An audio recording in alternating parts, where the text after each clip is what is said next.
በመጨረሻ ያፌት እስር ቤት ገባ። ሂዋን እንግዲህ አጥምዳው ነበረ፣ ያፌትዬ ያለች አጥምዳው ነበረ። እስር ቤት እንግዲህ ለብዙ አመታት ተፈረደበት ማለት ነው።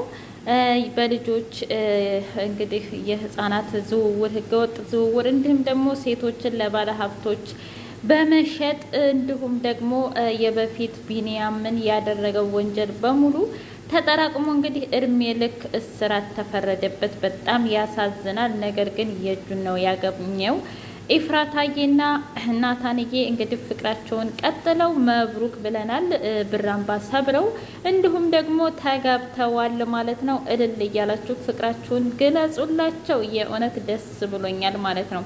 እንደ ሂዋን ያለ ፖሊስ እንግዲህ በጣም ጀግና ፖሊስ ነች እና ሁሉንም ነገር አጋልጣለች ማለት ነው። እንደሷ አይነት ፖሊስ እንግዲህ በየሀገሩ ይዝነብልን ማለት ነው። የእውነት ደስ ብሎኛል። ሰላም ውድና የተከበራችሁ የማሂ ቤተሰቦች እንዴት ናችሁ? ሁሉ ሰላም፣ ሁሉ መልካም። እኔ እግዚአብሔር የተመሰገነ ይሁን ሰላም ነኝ፣ ደህና ነኝ። ለዚህ ቻናል አዲስ የሆናችሁ ሰብስክራይብ በማድረግ ቤተሰብ ይሁኑ። ነባር ቤተሰቦች ደግሞ ስለምትከታተሉኝ ከልብ አመሰግናለሁ።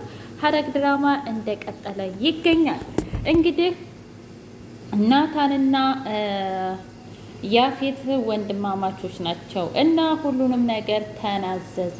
ያፌት መያዜ ካልቀረ ወንድሜ ነህ ብሎ እንግዲህ ተናዘዘ። እሱን ሲሰማ ደግሞ እኔ እንዳንተ አይነት ወንድም የለኝም፣ እንዴት ምን አይነት አረመኔና ክፉ ሰው ነህ በዚህ ልክ እኔንና ኢፍራታን እንደዚህ ለመለያየት የፈለከው? ሲቀጥል ደግሞ ከዚህ በፊት የገደልካቸውን ሰዎች ራሱ በሰማይ ቤት ትጠየቃለህ እና ፍርድ ቤት ትገተራለህ ብሎ በጣም ተናደደበት ማለት ነው። እና ክፋቷ እንግዲህ የዚህ ክፋት ደግሞ በጣም እየባሰባት ሂዷል። በፍጹም አንቺ ለወንድሜ የምትገቢ ሴት አይደለሽም እያለች እንግዲህ በጣም እየረበሸቻት ትገናኛለች። ሉሊት እንግዲህ ወይኔ ጉዴ ሁሉም ካፕል ሆነው እኔ ብቻ ካፕል ሳልሆን ቀረሁ እያለች እያሟረተች ትገኛለች። የእውነት የሉሊት ደግሞ ቀናት የብቻው ነው እና ኢፍራታዬ እንግዲህ ብቻዋን ተክዛ ነበረ። ምክንያቱም ያፌት ናታንን በጣም ታፈቅረዋለች፣ በጣም ታወደዋለች። ነገር ግን ይሄንን ነገር ለአንድ ሰው ከተናገርሽ ናታን እድሜ ልኩን እስር ቤት ይገባል ብሏት ነበረ። ስለዚህ ለማን ልናገር?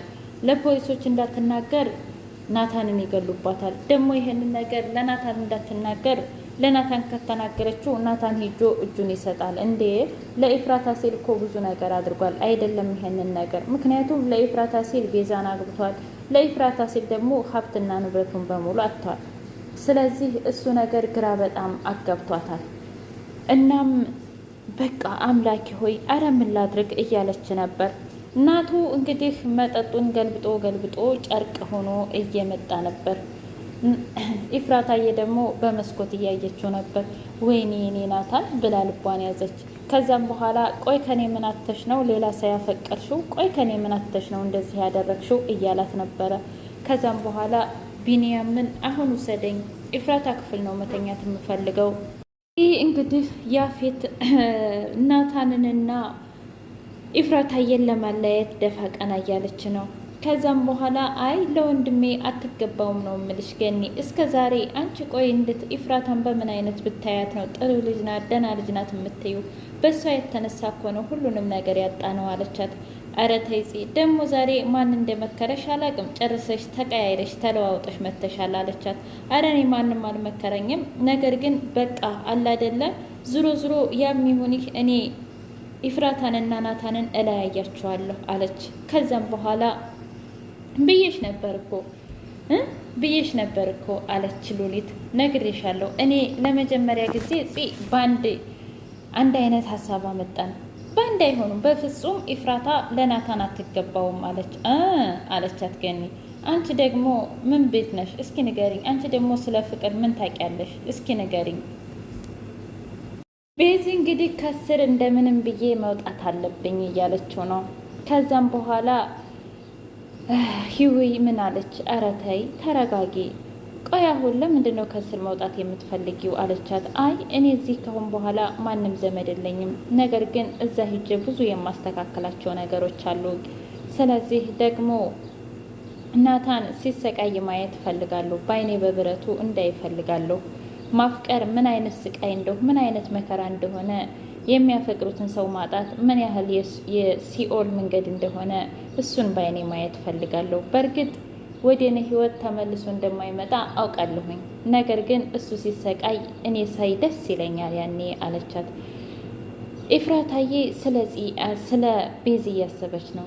አምላኪ ሆይ ለምንድን ነው እንደዚህ ያደረከን? እኔ እኮ በእሷ ነገር ምንም ነገር አላደረግኩባትም። ደግሞም እኮ ወላጆቻችን ሲያሳድጉን በኩል አይን ነው። እኔ ማንንም አልወሰድኩም። ግን ለምንድን ነው እንደዚህ የምትለው? እኔ ወዳታለሁ፣ አከብራታለሁ። አሁንም ቢሆን እኔ ምንም የወሰድኩባት ነገር የለም። እንደውም የኔን ሁሉ ሰጣት ነበረ። ለምንድን ነው ልቧን የማትቀይርልኝ ፈጣሪ እያለች ከፈጣሪዋ ጋር እየተማጸነች ነው። ይህ በሀሳብ ተውጣለይ። እኔ እናቷ እንደሆንኩኝ ብነግራት ትታኝ ብትሄድስ? ደግሞም በቃ ከዚህ በኋላ እናቴ አይደለሽም አንቺ ምን የማይደለሽ ብላ ብትጠላኝስ? እስከ መቼ ነው ይህን ስቃይ ይህን መከራ እማየው? ኤፍራታዬ ገኒ እናቷ መሆኗን እንግዲህ እውነታውን ሲነገራት ምን ትል ይሆን? በእርግጠኝነት ናታንን አንተ ግን ምን አይነት ሰው ነህ? እንዴት ፍቅር ይህ ነው ወይ? ፍቅር እኮ ግልጸኝነት ነው። ፍቅር እኮ መተሳሰብ ነው። ስለዚህ እንዴት እንደዚህ ታደርገኛለህ ብላ በእርግጠኝነት የሚጣሉ ይመስለኛል ማለት ነው። ምን እሱ ብቻ ዳግምን ወንድሟንም ሳይቀር አይኔን እያየኸኝ እኔ ቤተሰብ የለኝም ብዬ ሳለቅስ አይተህ ሁሌም ከጎኔ ሆነ ስትረዳኝ የነበረው እህትህ ብቻ ስለሆንኩ ነው አይደል? ባዲያ በሆን ኑሮ እንደዛ አታደርገኝም ነበር እያለች እንግዲህ ሁሉንም በጃምላ የምትጨፈጭፋቸው ይመስለኛል ማለት ነው። በጣም ያስጠላል። እንግዲህ የያፌት ጉዳይ በጣም እንትን ይላል። ምክንያቱም ቤዛ ያፌት እኮ በጣም ኃይለኛና ክፉ ሰው ነው። ደግሞም ያለውን በሙሉ ሳያደርግ የሚተው አይነት ሰው አይደለም እያለቻት ነበር ለህዌ። ምክንያቱም መረጃ ንገሪኝ እስኪ አንዳንድ መረጃ ስትል በጣም ኃይለኛ ሰው ነው። ደግሞ ያለውን ነገር ሳያደርግ ወደኋላ ማለት የማይችል ሰው ነው ማለት አለቻት። እኔ ያኔ ስንገናኝ ጭራሽ ከሱ ፍቅር ይዘኛል ብዬ አስቤው አላቅም ነበረ። ግን ከጊዜ በኋላ ፍቅር ያዘኝ። ከጊዜ በኋላ ደግሞ ተወኝና ፍቅሬ ወደ ናታን ተገለበጠ። ነገር ግን እሱ በጣም ኃይለኛና ክፉ ሰው ነው። እሺ ስለ እሱ እስኪ ድብቅ ማንነት ንገሪኝ፣ ምናልባት የሆነ ደካማ ጎን ይኖረዋል አለች። እሱ ምንም አይነት ደካማ ጎን የለውም፣ ያለውን ግን ወደኋላ ሳይል ሁሉንም ነገር ያደርጋል እያለች አለቻት ማለት ነው። በቃ እሺ ቆይ አንቺ ግን ለምንድን ነው ይሄን ያህል እንደዚህ አጥብቀሽ የጠየቅሽኝ ስትላት፣ አይ እሱማ እኮ አለ አይደለ ያው ላንቺ ቢጠቅምሽ ብዬ ነው ላንቺ ብዬ ነው እንጂ ለሌላ አይደለም ብላ እንግዲህ ህውይ እየቀጣጠፈች ትገኛለች። ወይ ህውይ ያፌትዬ አለችው። እሺ ምን ሆነሽ ነው አንቺ ዱቄታ? ምን ፈልገሽ ነው አላት። አይ እኔ እኮ ብንገናኝ ብዬ ነው፣ ባለፈው መኪና ላይ ከሳምከኝ ወዲህ እንዲህ አለች። አንቺ ዱቄታም ያም ጊዜማ አልፏል። እኔ ከዚህ በኋላ ከሌላ ሰው ፍቅር ይዞኛል አለች። ምን ግን እኮ እወድሻለሁኝ ብለኸኝ ነበር። አይ በይ አሁን እኔ ሌላ ዓለም ውስጥ ነው ያለሁት የኔ ንግስት እያለ እንግዲህ በህልሙ እያለመ ነበር። ናታን ሲናደድ እንዴት ደስ እንደሚለኝ ናታን ሲቃጠል መጠጥ ቤት ሄዶ ሳይቀር ኧረ ተው ጉበትህን ቀስ ለነገ ብታስቀምጠው አይሻልም? ጉበትህን ከአሁኑ እንደዚህ የሆንክ ነገ ምን ልትሆን ነው እያለው ነበረ። ከዛ ቢኒ ቆይ ናታ ይሄ ያፌት ግን ለምንድን ነው እንደዚህ ያለኝ አለው። አይ እሱን ታውቀው የለ እብድ ነገር ነው እኮ ዝም ብሎ ነው የሚቀባጥረው አለው። እሺ ይሁን ግን አየህ እኔ በቃ ጅል ሰው ስለሆንኩኝ ሁሉም ሰው መጠቀሚያ ያደርገኛል። መጠቀሚያ ድልድይ ነው የሚያደርገኝ። አይ ኤፍራታዬ እንኳ አለ። እንደው አንተዬ ኤፍራታ ትላለህ፣ እስኪ ምን እንዳለች ንገረኝ አለው።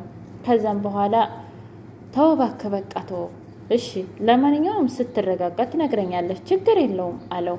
እንግዲህ እውነት ለመናገር ቢንያም በፂ ፍቅር ጨልሏል።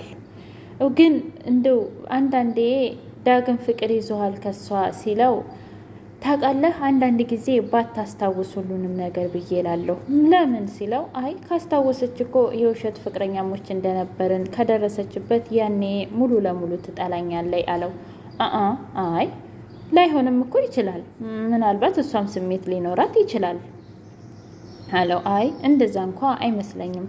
የዳግም ወንድም እንግዲህ ፂን ሰላም ሲላት በቅናት ቢኒ እርር አለ። ምክንያቱም እንዴት በዛ አይነት አስተያየት